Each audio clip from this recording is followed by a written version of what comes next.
So Activision just tweeted out their new patch notes for the new Season 2 update, and I want to go quickly over them. Season 2 patch notes, Call of Duty Modern Warfare 2 Warzone Season 2 patch notes, a fast-paced Warzone 2 map in Ashika Island, the launch of multiplayer ranked in Modern Warfare 2, and the return of modern-day samurai highlights in the swift resurgence coming in Season 2. With the patch notes. So this is the launch trailer, global. Welcome to Season 2. We will detail all the new content coming with the launch of this season below, but a few highlights include: Resurgence is back with the arrival of our Ashika Island map, which is the one they've been tweeting out for the past coming days. Complete Path of Ronin challenges in Modern Warfare 2 or Warzone 2 to earn rewards including a fan favorite weapon. This is probably just the battle pass again. Vanquish your opponents like a samurai warrior with the new Ronin operator and 5 new weapons during the season, 3 of which are available in the free battle pass. So the other 2 will come in probably the Season 2 Reloaded update, which is in probably a month and a half, 2 months. New personal watercraft vehicle, engage in fast-paced aquatic combat utilizing the new aquatic vehicle. This is probably only in Ashika Island. I don't see this being used in the big map. I hope it's there because the water needs an update, but these patch notes also highlight many gameplay adjustments and bug fixes across Modern Warfare 2 and Warzone 2. Keep reading for all the intel on the update and what might be coming in the future updates. Okay, Battle Pass. All new Battle Pass arrives with Season 2, which include 3 new weapons and plenty of rewards for forging your path on top of new rewards. We have improved the overall polish and usability of the Battle Pass for Season 2. Check out the Call of Duty blog for a closer look on the Battle Pass. To be honest, the previous Battle Pass was probably the worst Battle Pass I've ever seen since Call of Duty has ever been released. It was so stagnant and it didn't...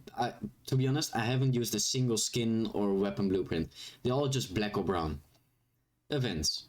Path of Ronin new event. The Path of Ronin will present players with a variety of challenges spanning several weeks based on 7 virtues of Bushido: integrity, respect, courage, honor, compassion, sincerity, and loyalty. Each of the 7 challenges comes with a reward for completion, which can include an operator skin, weapon blueprint, weapon charm, and more.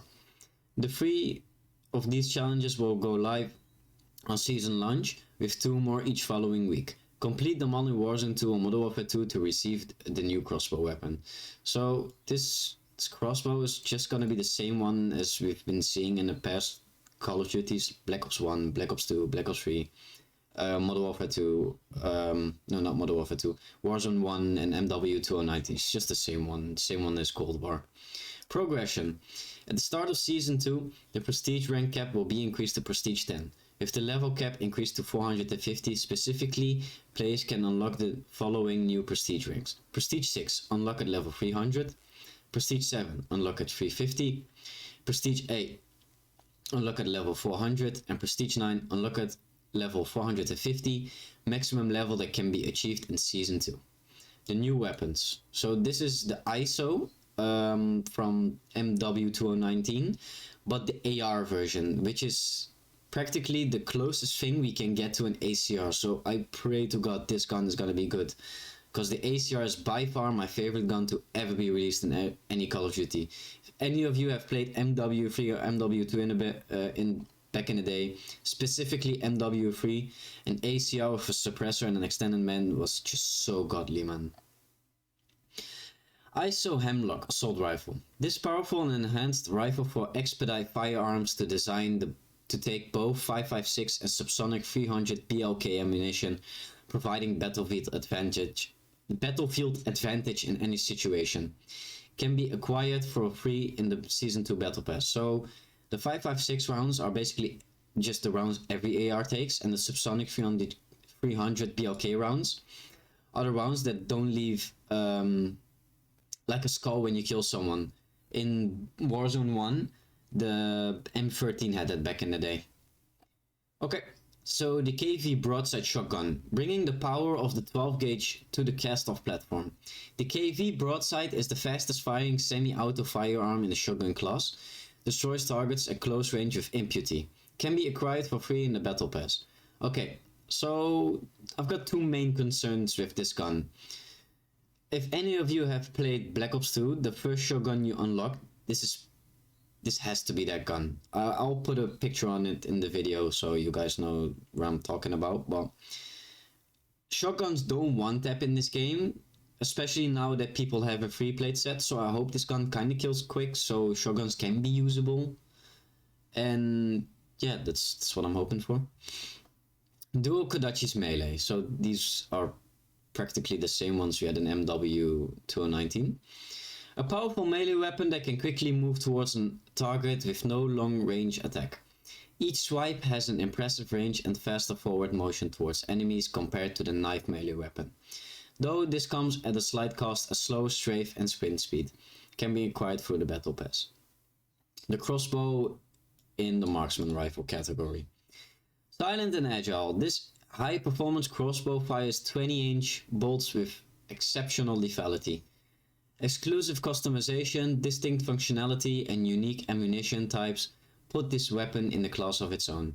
Standard 20-inch bolts are recoverable and are undetectable by trophy systems. Can be acquired by completing all 7 Paths of Ronin challenges. Weapon tuning updates. This is the one that we've all been waiting for the past 2 months. Our goal for weapon tuning has always been to deliver an experience that provides players with deep customization for their favorite weapons, building a unique loadout for a precise personal playstyle.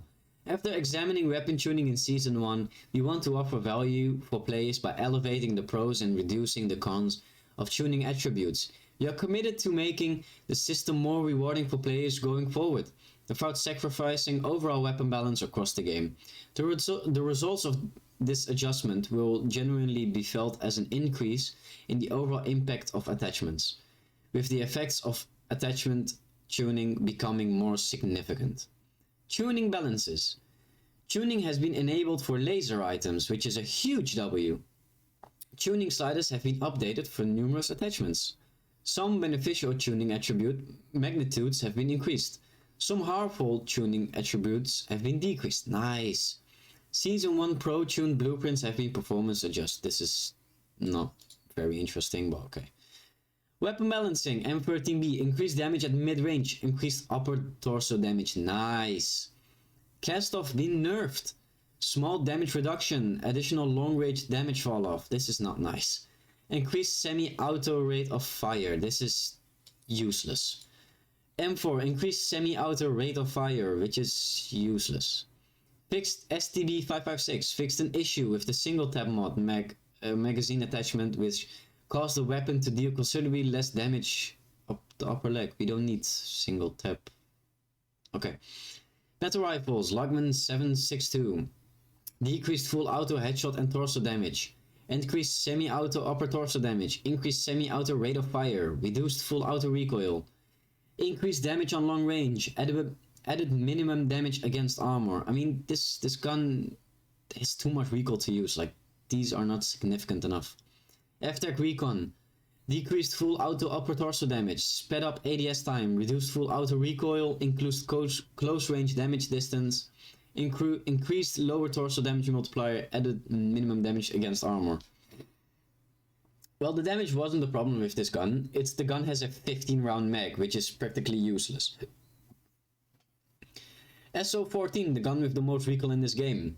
Increased semi-auto rate of fire, increased long range damage, reduced semi-auto damage, headshot damage, added minimum damage against armor. Still, this gun has too much recoil to use. Tech V, my baby girl. Decreased mid damage raise, increased semi-auto torso damage, reduced semi-auto leg damage, decreased full auto headshot damage, decreased full auto head damage. Why does it say twice? Reduce semi-auto rate of fire. Well, my Tech V is buried in the ground. Handguns, X13 autos. Thank God they listened. Reduce damage while using akimbo. Increase lower body damage. Increased close range damage. Increased damage distance. Okay. Well, it's probably good as a single gun now and not as an akimbo. Launchers, Strela P. Removed activation distance for projectiles. Projectiles will now explode at any range. Okay, still gonna be useless. RPG, small increase to splash damage amount, small reduction to splash damage range. Might be a fun weapon to use now. Light machine guns, the RPK. Small reduction to ADS movement speed, reduced mid and long range damage, reduced damage ranges, small increase to ADS time. Well, I think this gun is still gonna be extremely meta since the gun still has no recoil. RAL LMG, increased recoil. Well, that gun didn't have any recoil. EVR 14, reduced long range damage, increased upper torso damage, added minimum damage against armor. This gun was insane, but nobody used it. LMS, the little brother of the EVR, added minimum damage against armor. Tech M, slight increase to rate of fire, increased upper torso damage, added minimum damage against armor. Trust me, this gun is a slept on gun. I'll make a video about it very soon. This gun is good, man. Melee, increased non-lunging melee damage range, allows players to hit equipment on the ground with melee while crouching. Please don't let this be a thing on us as well. Melee attacks with non-melee weapons will now require 3 hits to kill a fool. Oh, thanks. Thank you. This was so inconsistent. Previously you could 2 hit kill someone with a melee, which is broken. Submachine guns, Vaznev, reduce mid to long range damage. Minibak, reduce damage ranges, reduce lower torso damage at close range, reduce lower body damage at mid to close range. Added minimum damage against armor. I don't know what armor means. I hope it's just like plates, but to be honest, this gun was very good in multiplayer, not so in Warzone, so I don't know how this is gonna make a difference. Fennec, decreased damage overall, which was significantly needed. Decreased headshot damage, which was significantly needed. Added minimum damage against armor. I don't know what this means again. They're not accurate enough with it. Sniper rifles, signal 50. Reduce sprint out speed, reduce movement speed, reduce long range damage. Small decrease to bullet velocity. This gun was mental, so I have a video of a sniper on my channel. It's this one. Watch the Victus one, it's better than the signal, trust me. Attachments. Reduced ADS penalty for bipods. Fixed an issue with choke attachments, scaling hip spread incorrectly. Sad to see that they did not touch some weapons, as in the Chimera, because that gun does not have any range for an AR, or the MP7, which is practically a useless SMG, but okay. Vehicles, new vehicles, personal watercraft, a nimble seacraft capable of swiftly carrying up to 2 operators across any body of water. So okay, they added this into Al-Mazrah as well, which is nice. Adjustment, vehicle turrets now cool down faster after they don't heat. Did we have vehicle turrets? Added, oh that's in Ground War. Added war track customization on the armor truck. Added EV charging stations for the GMC Hummer EV. Nice. Shooting windows no longer damages the vehicle itself. Make vehicles exit less likely to fail beneath low roofs. Vehicle bug fixes. Fixed an issue where players could get unlimited fuel by leaning out of a vehicle. I've never knew this. Fixed an issue with the refueling bar not appearing under certain conditions. Fixed an issue with vehicle armor not reducing explosive damage properly. Fixed an issue where the heavy tank tracks weren't animating properly. Fixed various ways the player could get out of bounds with vehicle collisions. Fixed the low fuel warning not clearing for passengers. Cash economy. Players will now drop more cash upon elimination. Players will now retain more cash upon redeployment. Overall balance changed to economy so that players can earn more cash per match. Slight reduction to cash rewards for completing contracts. Cash found via ground loot has been increased to compensate for the above changes. Minimum cash value found. On ground increased to 500, this could be 100 before. In cash registers 500, which could be 100 and 200 before. Basic supply boxes, which was 100 and 200 before. Legendary supply boxes, which before you couldn't even find money in. It was previously mentioned that cash would no longer be obtainable via basic and legendary supply boxes. This has since been adjusted. Nice. Armor plates and vest. All players will now have free play armor vests at all time. Players will also spawn with different number of equipment plates depending on the following. Infill deployment, so when you just start in, players will deploy with 2 plates. Gulag redeployment, players will redeploy with 3 plates. Resurgence redeployment, players will redeploy with 2 plates. So basically we all start with 3 plates now. The 3 plate set, which you can find on the ground in chest, it's gone. This is way better. Perk packages. Players will now be able to customize their own perk packages. The ones that are disabled are Overclock and Birdseye. Birdseye was very broken. They took this out like a month ago. Buy stations. Spawn locations has been adjusted. This is the second time they've done it. I hope they've done it right this time. All spawn locations will be static across each match. Loadout drop markers now have unlimited stock at all buy stations and prices have been reduced. Prices will scale to squad sizes. This is for loadouts. Solos 8k, duos 12k, trios 16k, and quads 20k. So now also saying that they have unlimited stock on all buy stations. I hope they didn't done this with the UAVs and airstrikes as well, because in before you can only buy 1 UAV and airstrike. Stronghold and black sites. Strongholds and black sites are now primary way to earn a redeploy pack. I don't know what this means. AI combatants damage decreased. This was so much needed, man. The AI was, look at it, 34 damage for an AI. They downed it to 22 and 17 pellet damage. Down to 15. AI combatants in strongholds and black sites will evacuate the area during the first final circles. Oh my god. The amount of times I've been killed by an AI in the final circle is just immaculate. It's so good that they changed this shit. Champions Quest, aka the nuke. Players will notice adjustment to difficulty. Could be harder, could be less hard. Doesn't say. A new weapon blueprint reward is now available for completing Champions Quest. The Season 1 FTech Recon Brass Tracks weapon blueprint reward has been vaulted. Not that anybody ever used that gun. All other Champions Quest rewards remain the same. Okay, so the nuke skin is still there. Backpacks and inventory. Loot will now drop out of all containers in the world, similar to the loot from supply boxes. So basically everything that's mentioned here, they removed the entire looting system that we had before, and they changed it back to the one we had in Warzone 1, which is the vomiting system. So you can only carry 1 kill streak now, you can only carry a certain amount of plates now, you can carry every type of ammo now without having different sets, and there's no backpacks anymore, which is, in my opinion, a way better change. It just makes it easier. Loadout drops. A second loadout drop event has been added, which means the loadout drops will happen on the 1st and the 5th circle at each match. This is so nice. So in the first and then the last one. Spawn protection. Protection to players when they are between 64 and 90 meters off the ground.